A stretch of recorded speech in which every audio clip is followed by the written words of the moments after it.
Good morning, everybody, and welcome finally to 2021. I'm very pleased that we have been able to escape 2020, and actually the college is in pretty good shape. I thought about wearing a tie this morning, but I haven't had one on since March, so why break the trend? Hope that you all have had a wonderful holiday season, and I first want to start by saying how much I truly appreciate your hard work, dedication, and determination over the last 9 months in taking care of our students and meeting student and community needs. I find that that's one of the better things that has come out of this entire thing. So thank you very much. I appreciate it. This morning, Dr. Vines is going to take you through part of the morning. He will have a welcome for you here in a few minutes. Then you will also receive a budget update and a construction update. And then a little later in the morning, Kwame Christian, who you all met with in the fall, will be back to give us a summary and do some additional work with you. So you have a full day, and I know that you will enjoy it very much. Here at the college, the good news is, from a budget standpoint, it appears as though the state has some one-time money, and we will not be seeing the level of deferrals, or at least as projected, we won't see the level of deferrals that we were anticipating. However, as we go into the next 2 to 3 years, we will have to be very careful, and we've started that process. From a construction standpoint, the infrastructure is almost done. We're getting ready to go into Swing Space 2. The exterior walls are being put on Sage Hall. Security building will open later in January.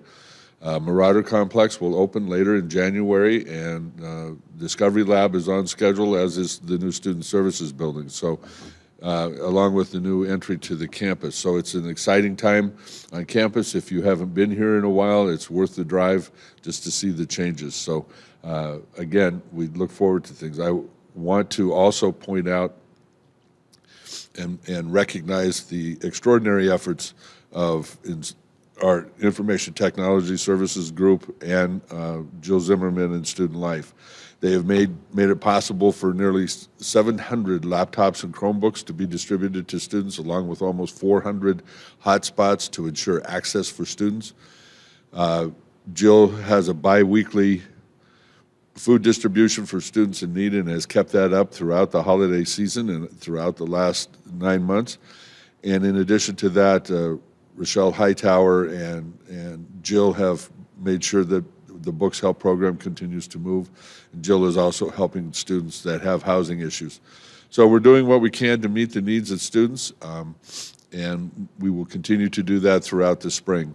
We do have first responders and healthcare students in class on campus, and they will continue to do so as they are considered critical, essential workforce folks. The good news is that we have one vaccine rolling out, another one coming out very soon. We don't know what that means as far as accessibility for everybody, but we do know it's going to start with healthcare workers and the folks in assisted living facilities and those kinds of things. So, but the good news is we're making progress. We will stay remote and distance learning throughout spring semester, and again, I thank you all very much for your diligence in that. We have managed to provide Canvas and online instructional training. Alex has done that during the summer and then over the fall, and we hope to offer another class for faculty in the spring under the same conditions. So be watching for that, please. Again, welcome back to 2021. I'm finding that I think that years that are double numbered aren't very pleasant. 1919, 2020. I'm glad I won't be here for 21-21. So anyway, all of you, please take good care of yourselves and each other. And thank you again for all your hard work. And I look forward to continuing to work with you throughout this semester and into the summer. So y'all take care and have a great day and a great morning. Thank you.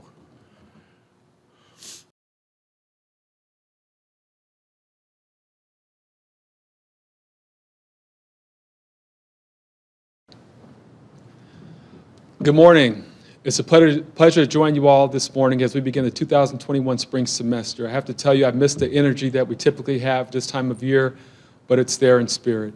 Last spring and fall presented a tremendous challenge for us all. We were tested, and I'm here to tell you that we passed the test. I'm proud of AVC faculty, staff, and administrators.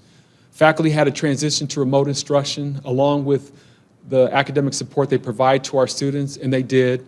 Classified staff had to continue the invaluable support they provide to our students, faculty, administrators, mostly remotely, and they did. Facilities made sure those of us returned to campus had a clean workspace and kept the college operations going. Business services continued the business of the college and teamed up with financial aid, ITS, and other areas to make sure that we were awarding the $5 million plus that we received to students as COVID relief funds.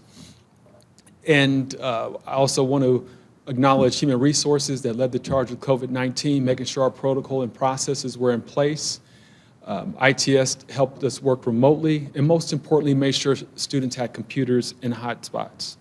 Marketing and Public Information Office helped communicate the many changes that we had from the Health Department, CDC.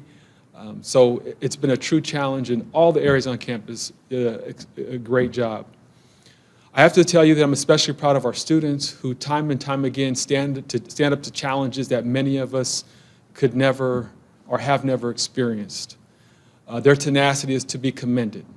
I want to give a quick update on what's going on in student services, a couple highlights, but mostly reminders because we're noticing there's a decrease in foot traffic. And we believe that's just because some folks probably are not aware that we're still operating remotely and we can still serve students. Our goal is to serve the students exactly the same. I want to start real quick with discipline. I have to tell you that we are excited that discipline is down.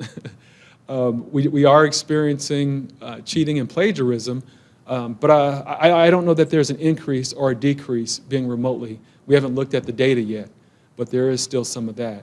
Doesn't mean that my office and Crystal and Gary's not busy with discipline, but we are busy with COVID. Crystal has led the charge in contacting students and quarantining classes that need to be quarantined, and that's a tremendous amount of work. Her and Harmony are working hand in hand and doing a magnificent job. I'm also especially proud of the work that student services deans, directors, faculty, and staff have contributed to making certain that we are prepared to remotely serve our students and the campus.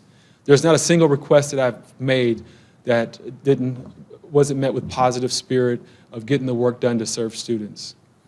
Many services were already available online pre-COVID-19, but we had to enhance our offerings, making sure that all services were available, whether it was increasing counseling appointments, holding probation workshops to students so that students that were academically eligible could continue to be eligible, or they can become eligible and return to campus. We created many virtual front counters in many of the areas utilizing Cranium Cafe, Canvas, and the areas that already offered the service. They assisted others in making sure that their area was set up. Some really good news is OSD is proud to announce to the campus community our newest faculty hire, Tracy White, who will be our learning disability specialist / counselor.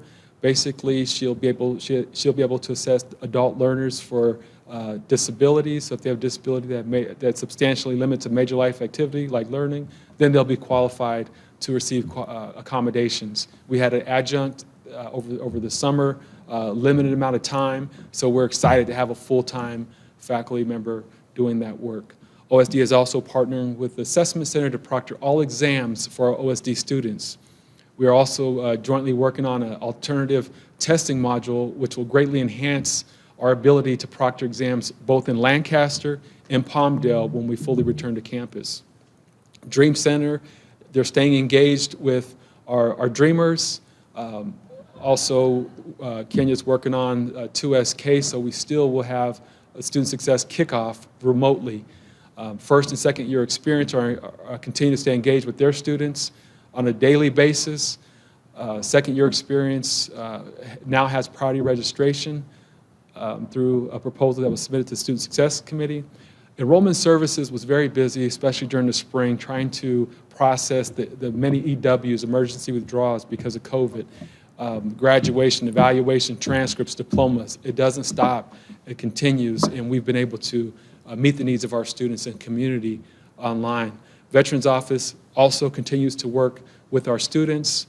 Please refer our veterans there if you have a student that may need a little more support. Our STAR program, basically TRIO, has been awarded a new round of funding for the next 5 years. They are accepting applications as we speak. The Chancellor's Office temporarily revised the EOP and CARE guidelines so that students now can only be in 9 or more units to be eligible for EOPS, when in the past it was 12 units. So that was their adjustment because of COVID. EOPS is accepting applications through January 15th. The data tells us students that are in those programs are more successful, so we want to make sure that we refer those students. Within the past 5 years, the number of EOPS students who completed certificates and degrees has steadily increased. During the 2015-16 academic year, 116 students earned degrees or certificates, and/or certificates. In 2019-20, 231 students earned degrees and/or certificates, so those numbers doubled in that period of time.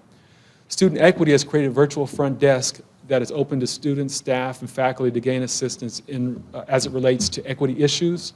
Some of the assistance that students continue to receive are virtual candid conversations, virtual study jams, Focus 180, which provides online resources and support to our formerly incarcerated students through Zoom and through Cranium Cafe in connection to our community resources. Arches is another service providing online resources and support to our students experiencing housing insecurities through Zoom and through Cranium Cafe in connection to the community resources. Guardian Scholars, through the pandemic, we've been able to collaborate with our grantors and community partners to continue to provide current and former foster youth support in the community, as well as give them opportunity for some of the student services like laptops, mobile hotspots, cell phones, in addition to continuing to have priority for book helps and student equity program. Book Help has done a tremendous job throughout the pandemic. They're doing the exact same work with curbside drop-off and pickup before and after the semester to make sure that students have the resources necessary to be successful in your classes. They're doing an outstanding job. Laptops to Learn, in collaboration with ITS, to launch the laptop loaner program, ensure that students in need receive laptops and mobile hotspots to increase student success to educational services in classrooms. Campus Connect Student Equity collaborated with AVTA and Current Transit to ensure that through the pandemic, students were still able to receive their bus passes on their cell phones with Current Transit and AVTA office. And as of fall 2020, AVTA now offers students the option to receive bus passes on their phones. And students will use these to maybe go to the grocery store, maybe come to campus to pick up, drop off a book.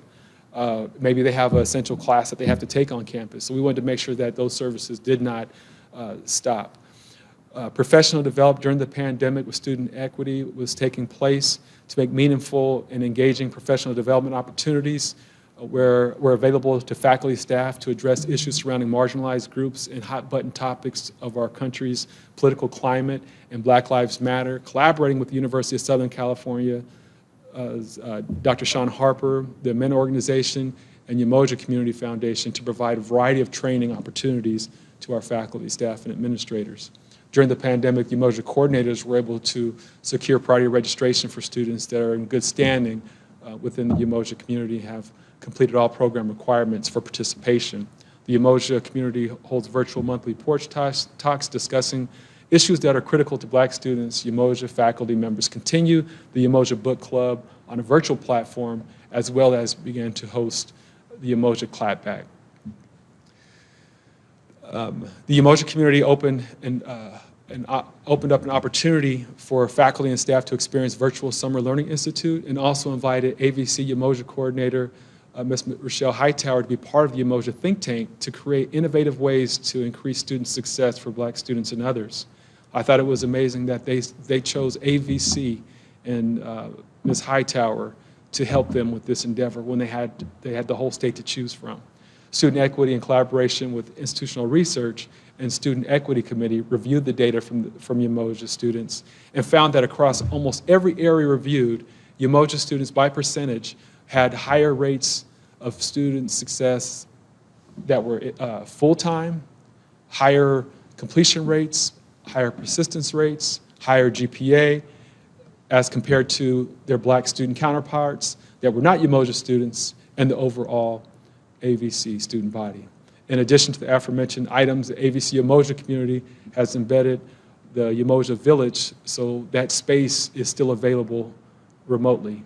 Student Equity does breathing workshops twice a week to focus on teaching students how to breathe, especially through the pandemic, but overall to learn to breathe through all of life's events and become more balanced in life and education. There's also a HBCU virtual tour that Equity is working on in collaboration with the HBCU Guaranteed Transfer Agreement Program, where we're able to provide students a virtual tour of the campuses.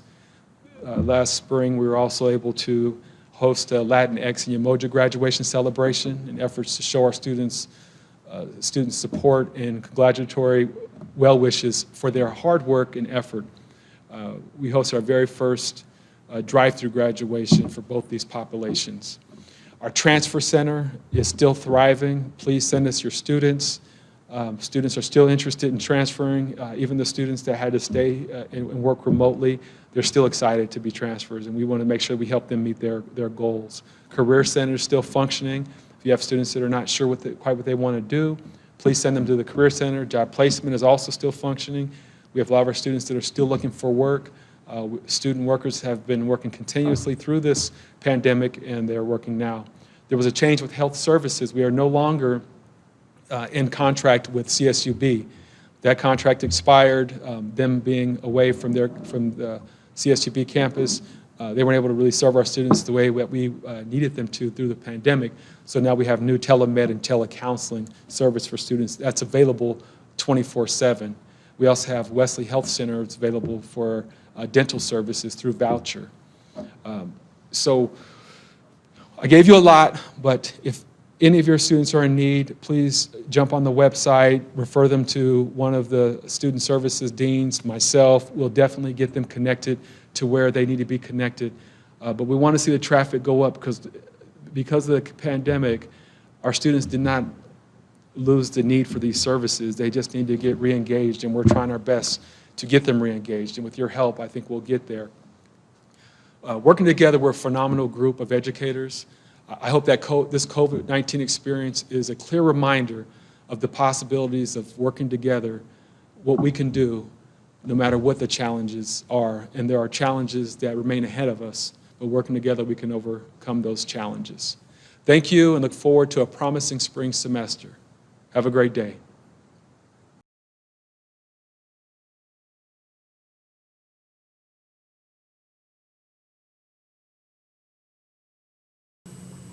Good morning and welcome to opening day. My name is Sarah and I'm your CBO. Well, more like Chief of Doom and Gloom. I have come to the conclusion that one of my tasks is to deliver bad news. I don't really like titles, but if you must, you can refer to me as Queen of the North. So I try to think of ways to make this presentation more enjoyable. I was thinking, how do I get Grogu in here? I also wanted to do a Leslie Jones style commentary for each slide, but not all of y'all would get that. And most likely I would get a call from HR afterwards.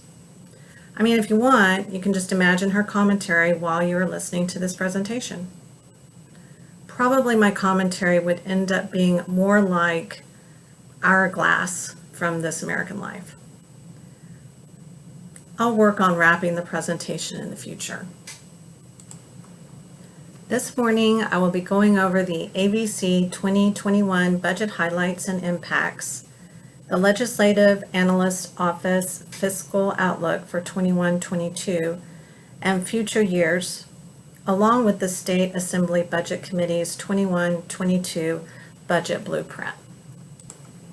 The 2021 state budget agreement prevented cuts to apportionments and categoricals for California community colleges by using deferrals. AVC's portion is $13.5 million in general apportionment and $5.4 million in student equity and achievement funding. We stopped receiving general apportionment payments starting in February and are scheduled to be paid back starting in July through November. C deferrals started in August and will be paid back on the same schedule. We were hoping for a federal stimulus package to release around 10 million of the deferrals, but that won't be happening anytime soon. The stimulus package that was passed did not include state and local support, but it did include an estimated $1 billion in assistance to California's 116 community colleges and their 2.1 million students. In 2021, AVC starts to deficit spend, which makes us look riskier to FCMAT.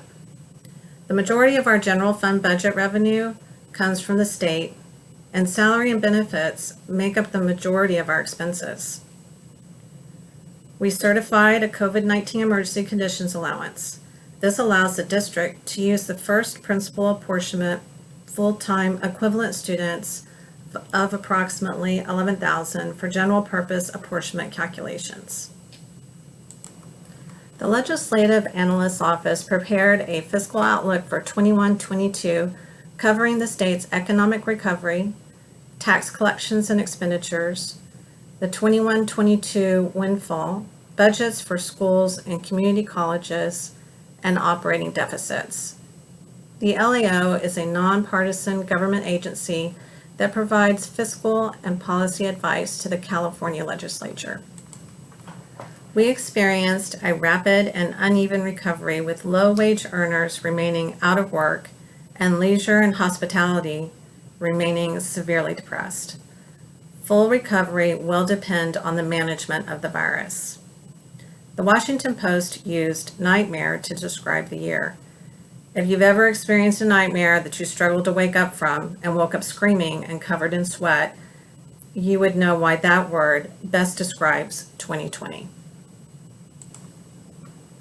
2021 tax collections through October for personal income, corporation, and sales taxes are 22% ahead of the state's budget assumption.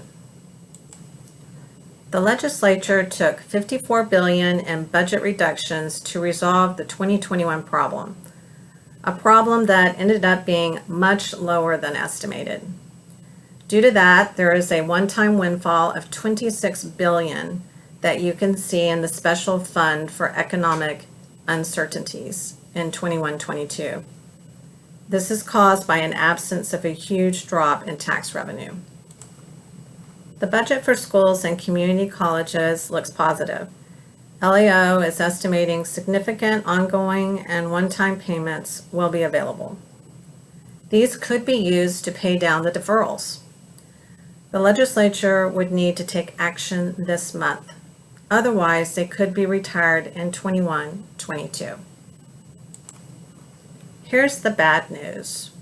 Their forecast for revenue and spending is pretty grim. It is estimated that the average annual growth of the general fund expenditures will be 4.4%, but revenue will grow slower at less than 1%, creating operating deficits starting in 21-22 and growing to $17 billion by 24-25. On a more positive and uplifting note, the California State Assembly 21-22 blueprint for a responsible budget has 4 themes: preserve, respond, protect, and recover. Preserve by restoring state services and preparing for future downturns, including repaying school and community college deferrals, restoring one-time funding 2020 cuts, and undoing program suspension cuts to critical programs. Respond by providing essential state response to COVID-19, including safely reopening K-12 schools and preventing learning loss, reinvesting in public health infrastructure to respond to COVID-19, and protecting vulnerable seniors from COVID-19. Protect by helping those Californians most impacted by the crisis, including increasing financial aid and basic needs support that allows California college students to stay in school and complete their degree on time, providing ongoing homelessness prevention state funding, and expanding current housing support and assistance programs that target vulnerable Californians. The final theme is recover by targeting stimulus to help Californians rebuild the economy. including increasing retraining programs at community colleges to help unemployed workers, including expanding professional development centers, creating a climate crisis investment plan, and developing an infrastructure strategies to stimulate the economy. Thank you for your patience today. Please mask up and social distance and get the jab when it becomes available.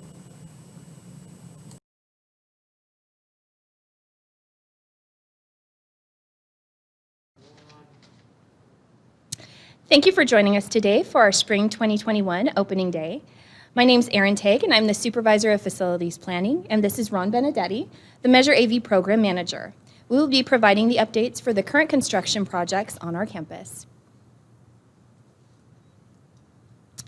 As a brief recap, Measure AV, Local Capital Outlay Bond Program for AVCCD, was passed by the district's voters in November 2016. Measure AV provides $350 million for capital outlay-related improvements as described in the Measure AV ballot documentation. The building program began in January 2017, with project designs being initiated for all Phase 1 projects. Phase 1 projects are estimated to be completed by spring 2022. Design for all Phase 2 projects have been initiated, and construction is estimated to be completed by fall 2024. Presently, all Phase 2 designs are being initiated, action plans and goals are being developed, and implemented by the program management team to ensure that the AV budget and building program objectives are achieved. Sage Hall. Sage Hall will provide instructional space for individual and group instruction, tutoring with a flexible and interactive learning environment that replaces the existing learning center facility. Faculty and staff offices, as well as Dean's office, provide necessary support space. The 32,562 square foot building provides classrooms and computer lab that will provide a dynamic mix of learning opportunities. We currently are in a construction phase, and the estimated construction completion date will be in July of 2021. Campus security. The campus security building will provide a permanent facility for campus security to deliver more effective services and communications to the campus. The facility is a single-story, 5,660 square foot building with gated parking for security vehicles. We are currently at the end of construction phase with an occupancy projected for February 2021. Campus infrastructure. Improvements to the campus infrastructure include three main components. The components are campus utilities upgrades, relocating the campus high-voltage substation, installation of a signalized intersection at 30th Street West and Avenue J12, which requires relocation of the solar parking canopies to the north side of the campus, allowing for the new main campus entry at 30th Street and Avenue J12. The campus infrastructure project is scheduled to be completed by July of 2021. Marauder Complex. Existing and new modular buildings will provide a complex at Marauder Stadium for team locker rooms, restrooms, training space, equipment, laundry, meeting rooms, and offices. 7 modular buildings constructed in 2 phases will provide 22,500 square feet of usable space. This project is currently in construction with Phase 1 estimated to be completed by February 2021. Phase 2 is estimated to be completed by August 2022. Student Services Building and the Avenue J12 main entry projects. The new main entry at Avenue J12 and 30th Street West will lead to the campus's impressive new front door, the 2-story Student Services Building that will provide 58,000 square feet of space for providing enrollment, counseling, financial aid, health, and veteran services. This project is currently in construction with the construction completion date of July 2022. Discovery Lab. The Discovery Lab is a 35,466 square foot technical education facility that will support the relocation and expansion of the welding, fire technology, and electronics programs. New programs including advanced manufacturing and avionics will also be housed in the state-of-the-art facility. The project includes a separate facility that will house the recently acquired autoclave that supports the AFAB program. This project is in construction phase with a completion date of September 2021. Cedar Hall. Cedar Hall is a 3-story, 65,000 square foot state-of-the-art building that will house classrooms and faculty offices. A theater-style lecture classroom will also be utilized as the Board of Trustees meeting room. This project is currently in the design phase with an estimated construction completion date of July 2024. The Commons. The Commons is a 47,353 square foot facility that will be the campus core for student life and college activities. The Commons will include a full kitchen and dining facility, college store, indoor and outdoor spaces for large gatherings, and a student life center that supports student interaction, support, and clubs, as well as the student government offices.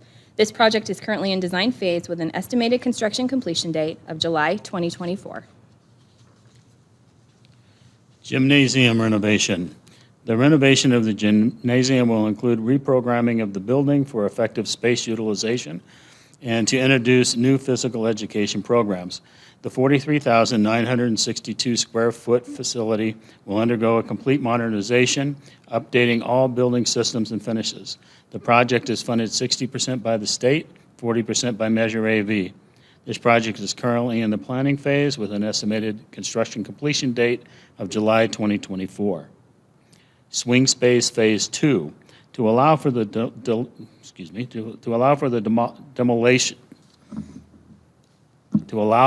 demolition of existing facilities required to commence new construction, additional classrooms and office swing space will be constructed. The affected areas include APL building, FA4 building, the modular buildings located at T600, south of the tennis courts. This project is currently in the design phase with an estimated construction completion date of December 2022. Capital outlay projects that are non-bond funded projects. At this time, we have 3 non-bond funded projects that have been recently completed, including the Foxfield Improvements Project, the Foxfield Hangar Improvements Project, and the Palmdale Technology Facility. Foxfield Improvement. A new 4,320 square foot DSA certified facility has been completed for the AFAB program and provides 3 instructional spaces. The new spaces include a computer lab, lecture classroom, and a fabrication lab. Faculty offices, meeting space, IDF room, and restrooms complete the new facility. Extensive site work to provide utilities, drainage, and landscaping, parking, and ADA access was included in this project. This project's construction is complete and is in occupancy phase as of December 2020. Foxfield Hangar improvements. All instructional requirements for AFAB program occurring in hangar aircraft assembly space, as well as exterior activities such as engine runs, are being relocated to the hangar adjacent to the recently completed AFAB classrooms and lab complex. Work includes installation of utilities, lighting, and any access and/or life safety requirements. This project was completed in December 2020. Relocation of AFAB facility to the Palmdale Center.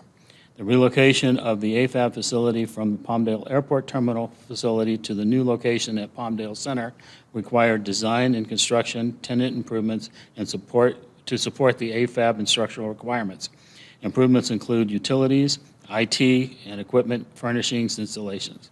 This project was completed in fall of 2020. As our Maintenance and Operations Manager, Jared Simmons, was unable to be here today, I will be reading a statement on his behalf in regards to the Maintenance and Operation Department's ongoing response to COVID, which affects all work sites, staff, and students. This year has seen an unprecedented change in custodial cleaning in response to COVID-19. We have updated our entire cleaning schedule to best address the needs of students and staff on campus. All touch points, such as door handles, railings, and switches, are being focused on. Cleaning also includes the use of touchless sanitizing tools like electrostatic sprayers. We've installed hand sanitizing stations across campus and have a process for other departments to order PPE. Our custodians continue to work hard so the campus can feel safe when at work. Maintenance, grounds maintenance, and campus events and transportation continue to diligently work on campus. Our goal is to provide a safe, comfortable, and accessible environment for all staff and students. In closing, we'd like to thank you so much for your time today, and we in Facility Services Department hope you have a safe and healthy spring 2021 semester.